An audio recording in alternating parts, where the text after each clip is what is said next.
23절까지입니다. 사도행전 10장 1절부터 23절까지입니다.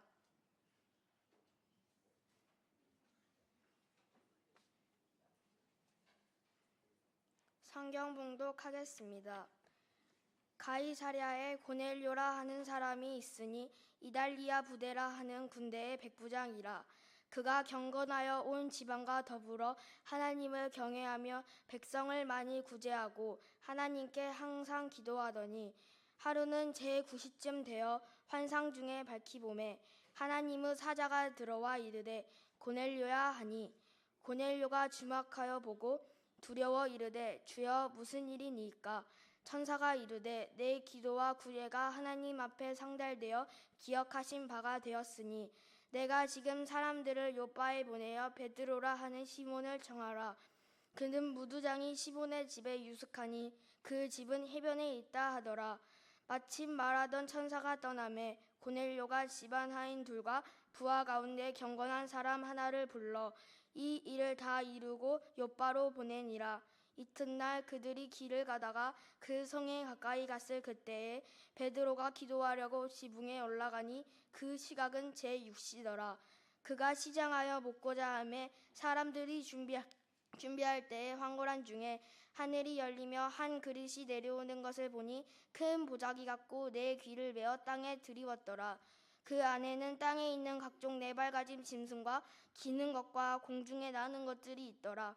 또 소리가 있으되 베드로야 일어나 잡아먹어라 하거늘 베드로가 이르되 주여 그럴 수 없나이다. 속되고 깨끗하지 아니한 것을 내가 결코 먹지 아니하였나이다 한데 또 두 번째 소리가 있으되 하나님께서 깨끗하게 하신 것을 내가 속되다 하지 말라 하더라.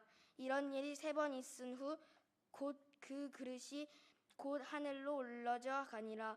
베드로가 본 바 환상이 무슨 뜻인지 속으로 의아해 하더니 마침 고넬료가 보낸 사람들이 시몬의 집을 찾아 문 밖에 서서 불러붙되 베드로라 하는 시몬이 여기 유숙하느냐 하거늘 베드로가 그 환상에 대하여 생각할 때에 성령께서 그에게 말씀하시되 두 사람의 너를 찾으니 일어나 내려가 의심하지 말고 함께 가라. 내가 그들을 보내었느니라 하시니 베드로가 내려가 그 사람들을 보고 이르되 내가 곧 너희가 찾는 사람인데 너희가 무슨 일로 왔느냐? 그들이 대답하되 백부장 고넬료는 의인이요 하나님을 경외하는 사람이라.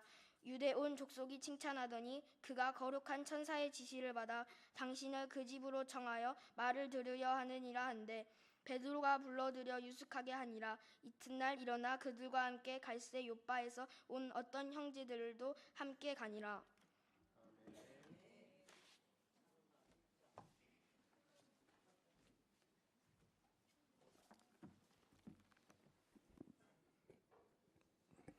잠깐 기도하겠습니다.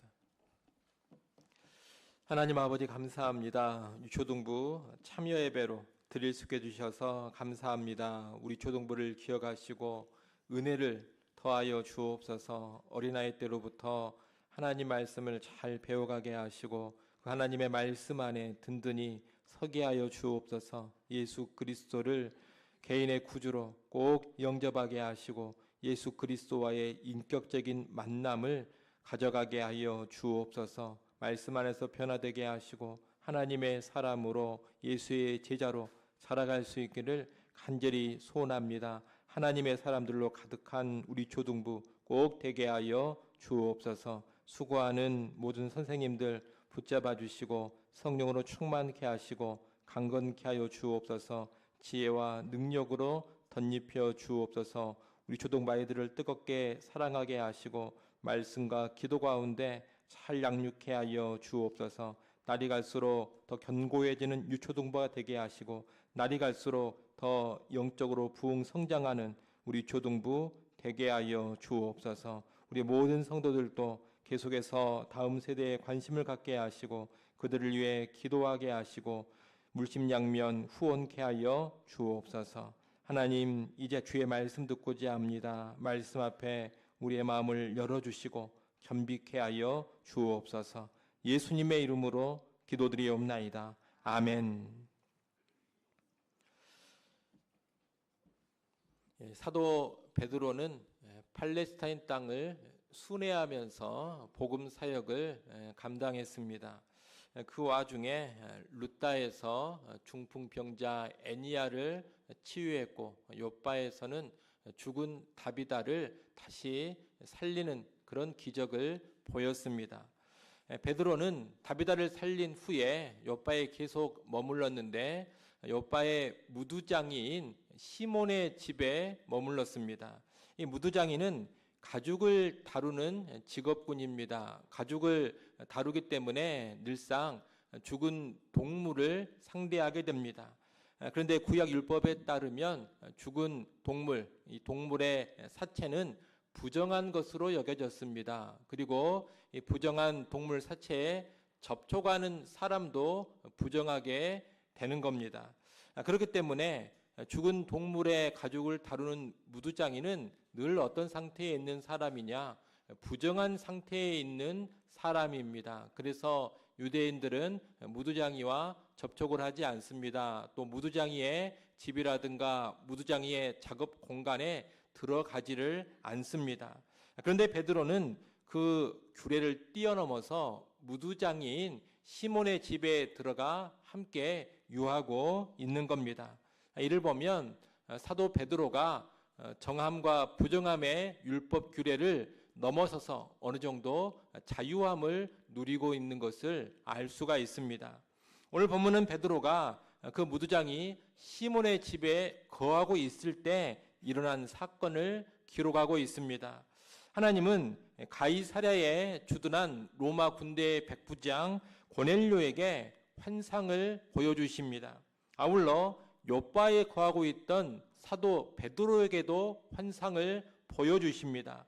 사도행전 10장은 이 환상으로 시작된 고넬료와 베드로와의 만남을 아주 길게 서술하고 있습니다. 어떤 내용을 성경에서 길게 서술하고 있다는 것은 무슨 의미냐? 그 내용이 그만큼 중요하다는 뜻입니다. 지금 사도행전 10장은 베드로와 고넬료의 만남을 아주 중요하게 다루고 있는 겁니다. 그러면 이 사건이 왜 그렇게 중요할까요? 다른 이유가 아닙니다. 이 사건이 바로 이방 선교의 문을 여는 사건, 최초의 이방인 전도 사건이기 때문입니다. 하나님은 사도행전 9장에서 이방 선교를 감당할 사람으로 사울을 회심시켜 이미 준비해 두셨습니다. 그리고 이제 10장에서 이방 선교의 공식적인 문을 사도 베드로를 통해 열고 계시는 겁니다. 앞으로 이방인 선교는 누가 주로 감당하게 되느냐? 사울이 주로 감당하게 됩니다. 그러나 이방 선교의 공식적인 문은 누가 열게 하시느냐? 사도 베드로가 열게 하시는 겁니다. 이렇게 하신 이유는 예루살렘 교회의 최고 지도자인 사도가 공식적으로 이방 선교를 시작해야지만 그 뒤에 이방 선교가 큰 반대 없이 잡음 없이 진행될 수 있기 때문입니다. 만약 사울이 이방 선교를 처음으로 시작했다면 아마 많은 논란에 휩싸였을 겁니다. 배타성이 강한 사람들이 유대인들 아닙니까? 유대 그리스도인들, 예수 믿는 유대인들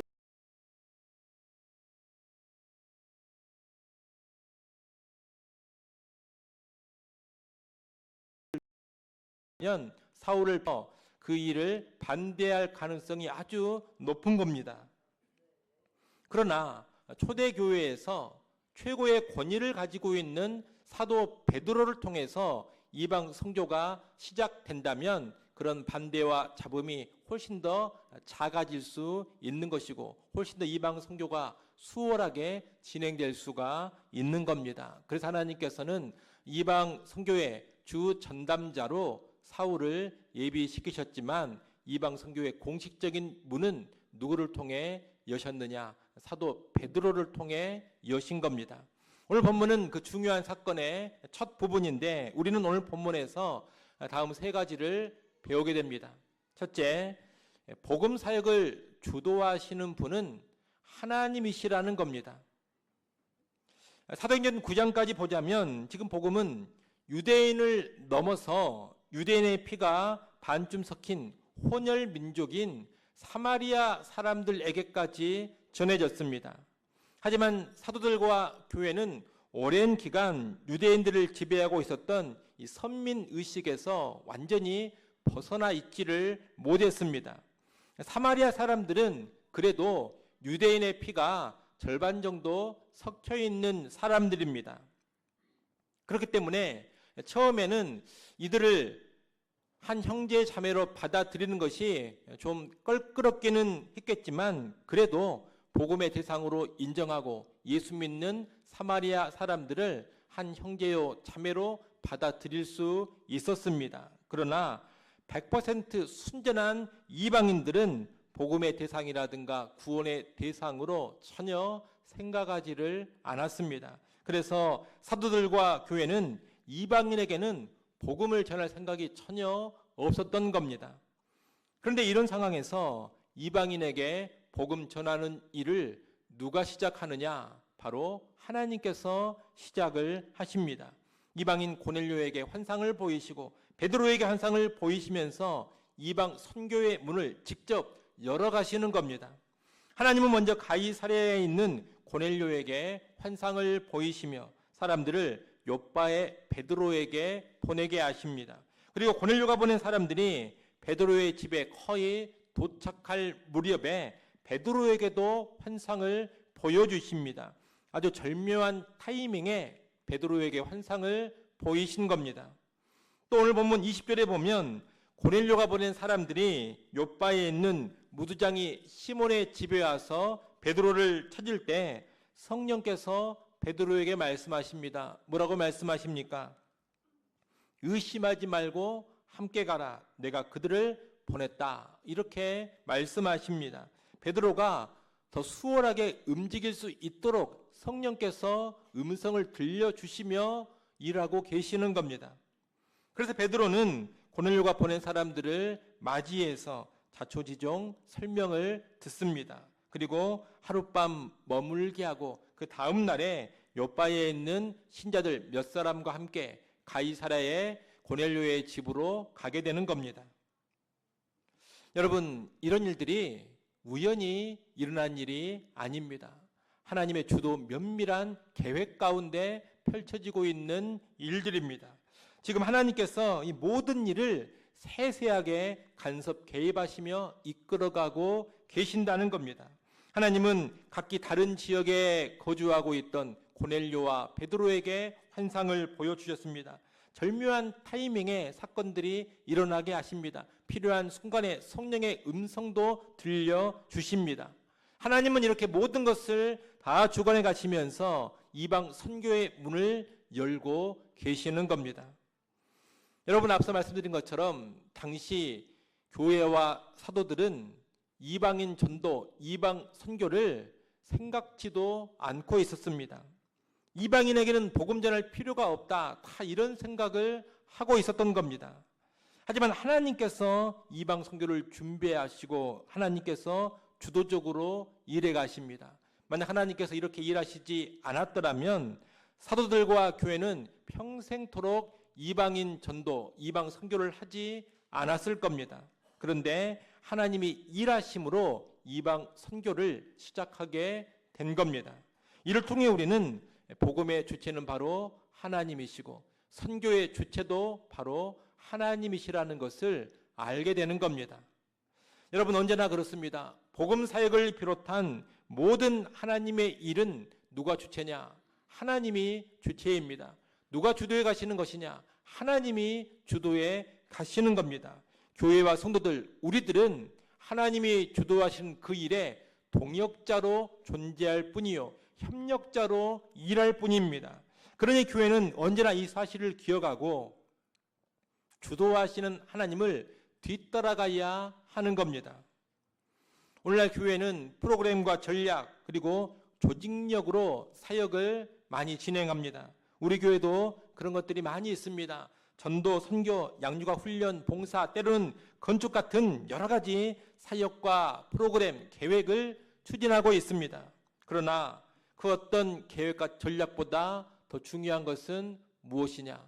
하나님께서 이끌어가고 계시느냐? 하나님이 주도해 가고 계시느냐, 이것입니다. 여러분, 우리끼리만 열심히 한다고 다 되는 것이 아닙니다. 교회 사역은 반드시 하나님의 주도하심, 하나님의 이끄심을 따라가야 합니다. 때로는 일이 더디게 진행되고 결과가 막막해 보인다 하더라도 하나님이 일하신다면 결국에 그 길은 열려집니다. 귀한 열매를 맺습니다.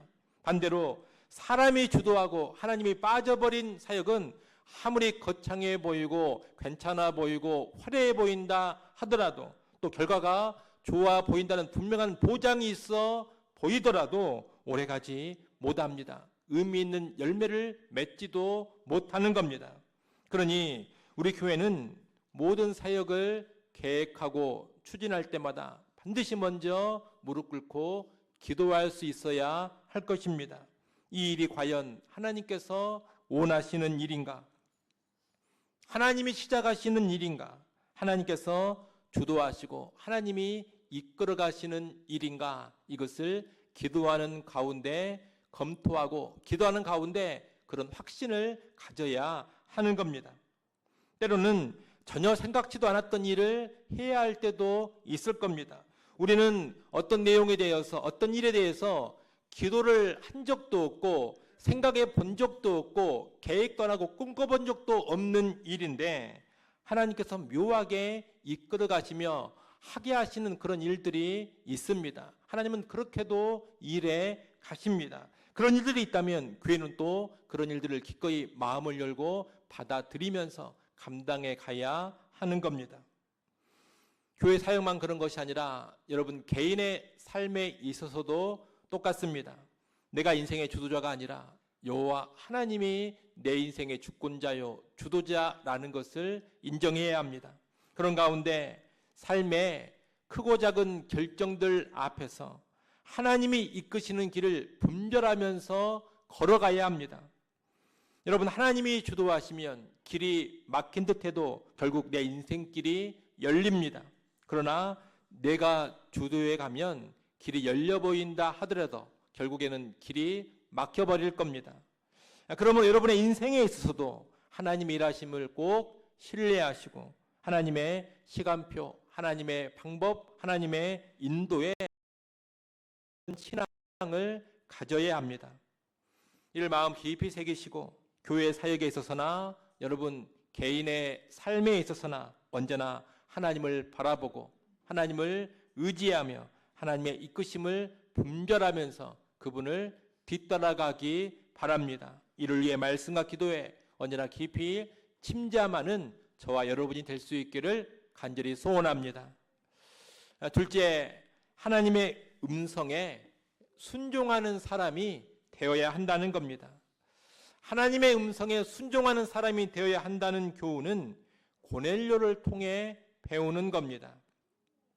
이 고넬료는 로마인으로서 가이사랴에 주둔하는 로마 군대의 백부장이었습니다. 그런데 2절에 보면 이 고넬료는 여호와를 경외하는 사람이었다고 합니다. 이방인인데 여호와를 경외하는 사람이라는 겁니다. 여러분, 사도행전에서 이방인으로서 여호와를 경외한다는 것은 어떤 의미냐? 유대교로 개종하지는 않았지만 유대인의 회당 예배에 참여하면서 여호와 하나님을 향한 나름의 신앙을 가지고 있는 이방인들을 의미합니다. 원래 이방인이 유대교로 개종을 하려면 할례를 받아야 합니다. 가장 먼저 할례를 받아야 하고 그 뒤에 율법에서 명령하고 있는 음식법을 지켜야 하고 안식일법을 지켜야 합니다. 그리고 여러 가지 율법에서 명령한 여호와의 절기를 지켜야 합니다. 그렇게 사는 사람이 개종한 이방인입니다. 유대교로 개종한 이방인은 유대 공동체 안에서 한 형제 자매로 똑같이 받아들여집니다. 거의 유대인으로 인정해 주는 겁니다. 그러나 그렇게 개종하지는 않았지만 유대교에서 섬기는 여호와 하나님을 인정하고 유대인의 회당 예배에 참여하는 그런 이방인들이 있습니다. 그들을 가리켜서 여호와를 경외하는 자들이다라고 말하는 겁니다. 이 여호와를 경외하는 이방인들은 율법을 부분적으로 지키기도 하고 회당에 분리된 공간에서 예배합니다. 하지만 유대인 공동체의 일원으로 인정받지는 못합니다. 그들은 여전히 유대인의 입장에서 보자면 부정한 이방인으로 존재하고 있는 겁니다. 고넬료는 바로 그런 이방인이었던 겁니다. 아마 여러 가지 여건상 유대교로 개종하는 것은 힘들었던 것 같습니다. 그러나 고넬료는 말씀에 순종하는데 깨어있는 사람이었습니다. 2절 말씀을 한번 보십시오. 2절 말씀 여러분이 한번 읽어보시길 바랍니다. 2절 말씀 읽습니다.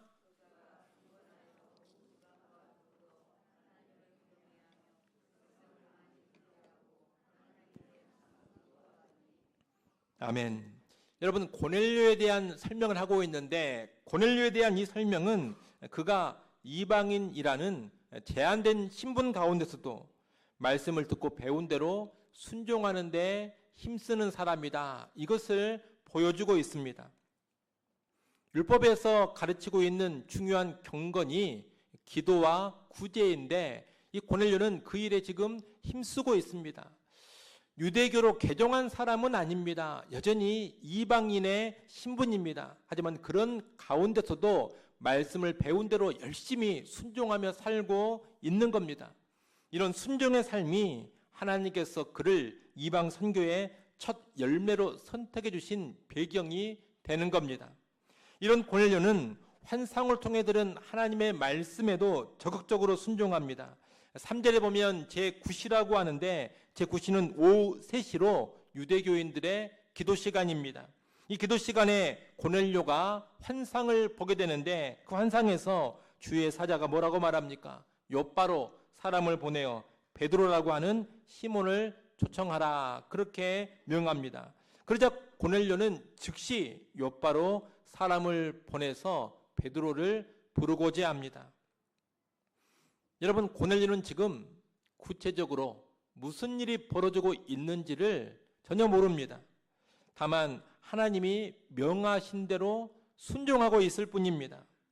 더욱이 지금 초청하라는 베드로는 어떤 사람이냐?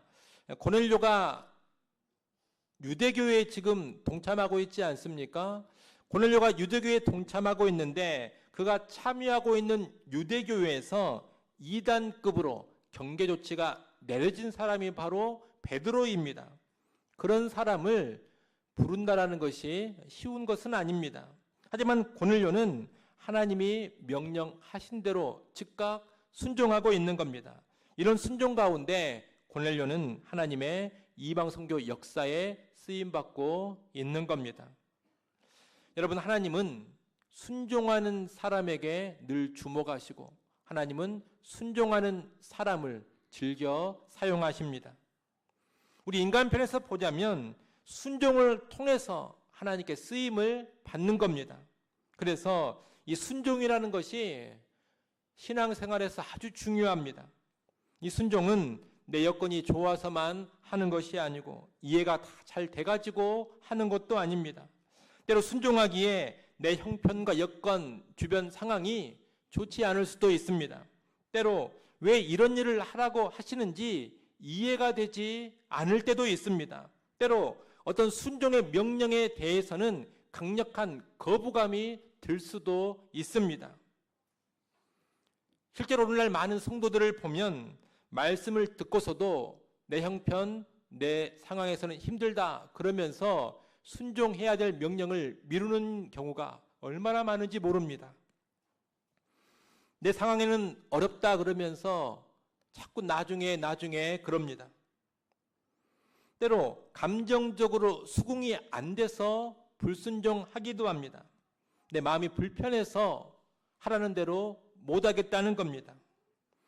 때로 이해가 안 돼서 순종을 안 하기도 합니다. 지금 이런 시대에 말씀이 명하는 대로 산다면 왠지 인생이 더 힘들어질 것 같고 왠지 내 인생길이 더 막힐 것 같아서 도저히 그렇게 하라는 것이 이해가 되지 않아서 순종하지 않는 성도들도 많다는 겁니다.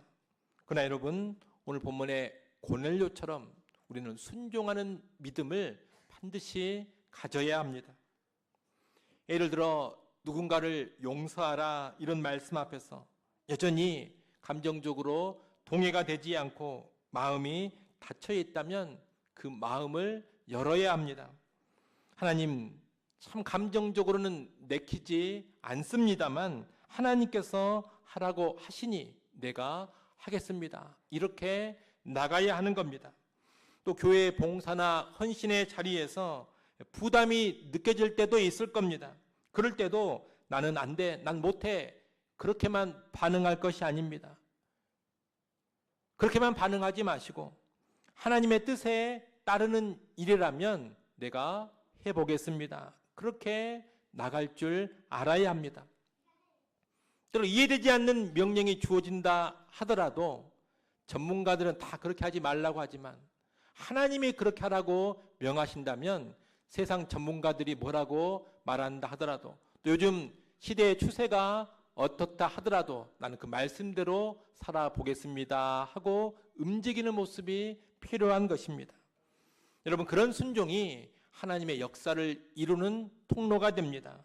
우리가 이해할 수 없더라도 말씀에 순종할 때 하나님은 우리의 순종을 통해 복음의 역사를 이어가십니다.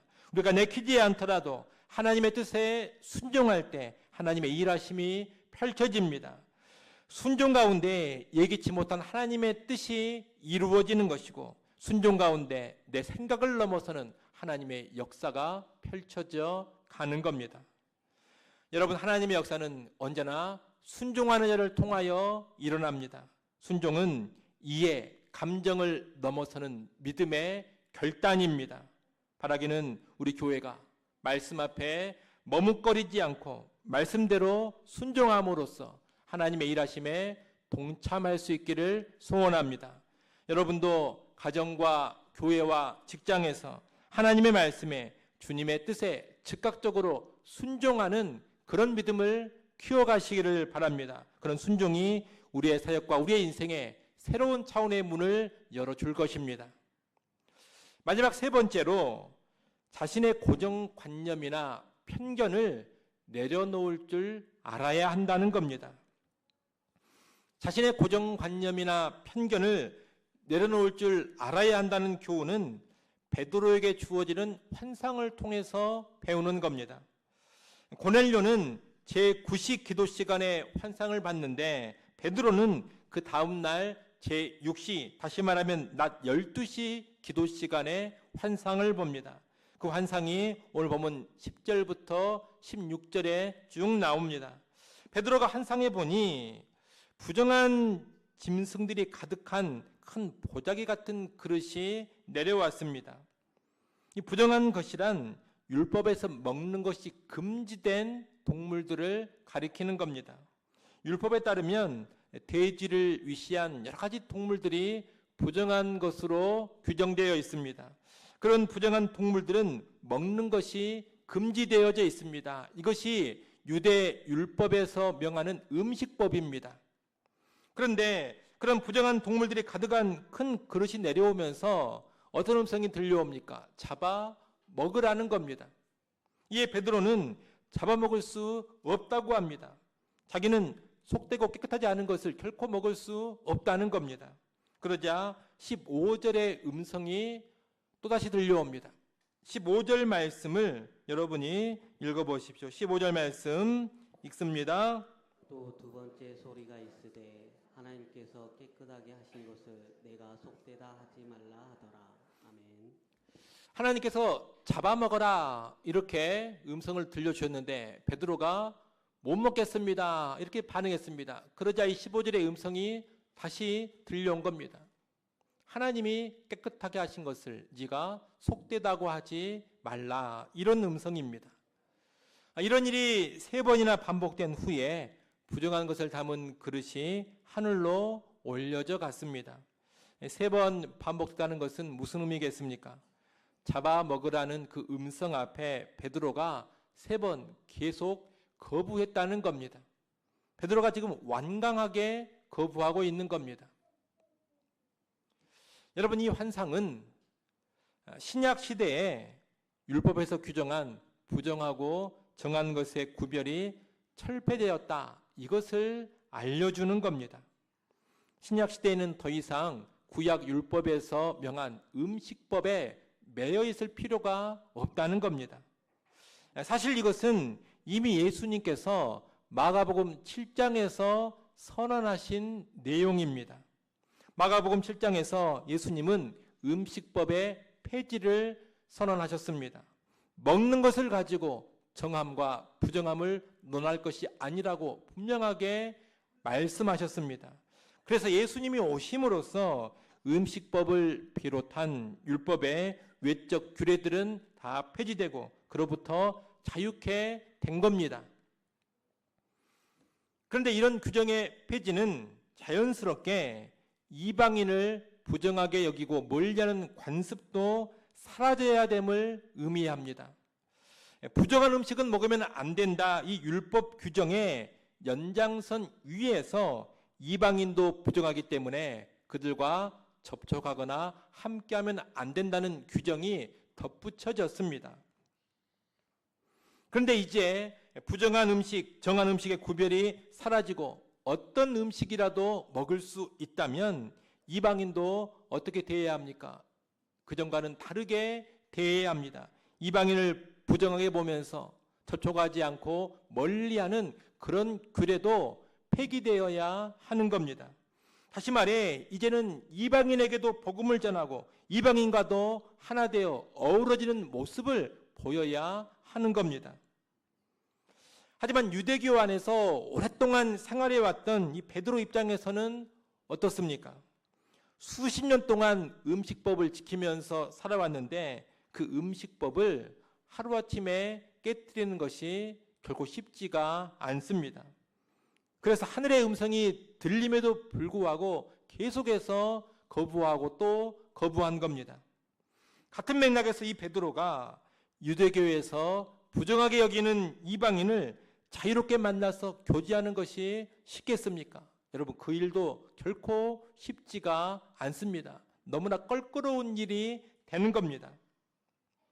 예수님이 오신 이후에는 분명히 음식법이 폐지되었고 이방인에 대한 규례도 폐지되었습니다. 예수님께서 이미 그 사실을 선언하셨습니다. 그러나 베드로는 여전히 그렇게 하는 것이 쉽지가 않습니다. 베드로에게는 아직 깨지고 버려야 될 옛 관습, 구약적인 율례가 많이 남아있는 겁니다. 물론 베드로가 그전보다 많이 열려져 있는 것은 분명합니다. 뭘 보고 알 수 있습니까? 요바에서 지금 누구 집에 거하고 있습니까? 무두장이 시몬의 집에 거하고 있습니다. 베드로는 다른 유대인들은 부정하게 여기면서 함께하지 않는 무두장이와 아주 긴밀하게 교제하면서 함께하고 있는 겁니다. 아마 무두장이 시몬은 유대인으로서 예수님을 믿은 신자일 겁니다. 베드로는 동료 유대인이 예수를 믿는다면 그 사람의 외적인 부정함, 정함을 가리지 않고 그 사람과 함께하는 모습을 보여주고 있는 겁니다. 또 베드로는 사마리아 사람들에게도 활짝 열려 있습니다. 사도행전 8장에서 베드로는 사마리아 사람들에게 복음을 전했고 사마리아 사람들과도 함께하는 모습을 보여줬습니다. 당시 예수님을 안 믿는 다른 유대인들은 이 베드로처럼 절대로 못합니다. 무두장의 집에 가서 유숙을 한다, 사마리아 사람과 상종한다, 일반적인 유대인들은 절대로 그렇게 못한다는 겁니다. 그러나 베드로는 그렇게 하고 있습니다. 상당히 열려있는 사고방식, 남다른 모습을 복음 안에서 보여주고 있는 겁니다. 이것은 베드로가 복음에 담겨진 하나님의 뜻을 알고서 상당한 진전을 이루고 있음을 보여주는 겁니다. 하지만 음식과 연관해서는 아직 베드로가 열려있지 못합니다. 또 이방인을 향해서도 아직 열려있지 못합니다. 그러니 베드로는 말씀을 통해서 복음을 통해서 더 바뀌어져야 되고 더 변화되어져 가야 하는 겁니다. 오늘날 우리도 그렇습니다. 우리가 자라면서 형성된 오랜 관습이나 신념, 우리가 살아가는 문화 안에서 구축된 편견이나 선입견을 하루아침에 깨트린다는 것이 결코 쉽지가 않습니다. 내가 어느 정도 버렸다 그렇게 생각을 해도 여전히 우리 안에 남아있는 옛 관습과 전통과 규례가 많이 있는 겁니다. 그래서 계속해서 하나님의 말씀을 듣고 그 말씀 앞에 서면서 말씀에 부합하지 않은 것들이 있다면 어떻게 해야 되겠습니까? 계속적으로 버려가야 하는 겁니다. 계속해서 복음 안에서 우리는 더 열려져 가야 하는 것이고 더 새로워져 가야 하는 것이고 더 변화되어져야 하는 겁니다. 그런 여러분, 나는 다 됐다고 너무 쉽게 생각하지 마십시오. 나는 온전히 복음적이고 나는 온전히 성경적인 가치관으로 살고 있다. 너무 쉽게 단정하지 마십시오. 여전히 잘못된 생각과 그릇된 가치관이 내 안에 있을 수 있습니다. 비성경적인 전통과 관습에 내가 여전히 매여 있을 수 있습니다. 우리는 이런 것들을 말씀 앞에서 복음 안에서 계속 발견하면서 깨트려가고 버려가야 하는 겁니다. 우리는 교회 안에 오래된 전통이나 관습, 사고방식을 버리고 새롭게 해야 할 때가 분명히 있습니다. 복음의 확장을 위해서라면 내게 익숙한 예배 형식이나 찬양의 형식도 내려놓고 새로운 것을 받아들여야 할 때가 분명히 있습니다.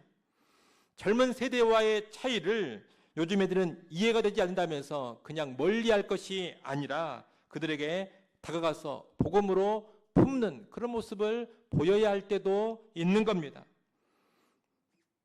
우리는 다음 세대에 많이 열려있다. 여러분 너무 쉽게 단정짓지 마십시오. 그냥 우리 생각일 수 있습니다. 나름 열려있지만 더 활짝 열려야 하는 모습이 있는 겁니다.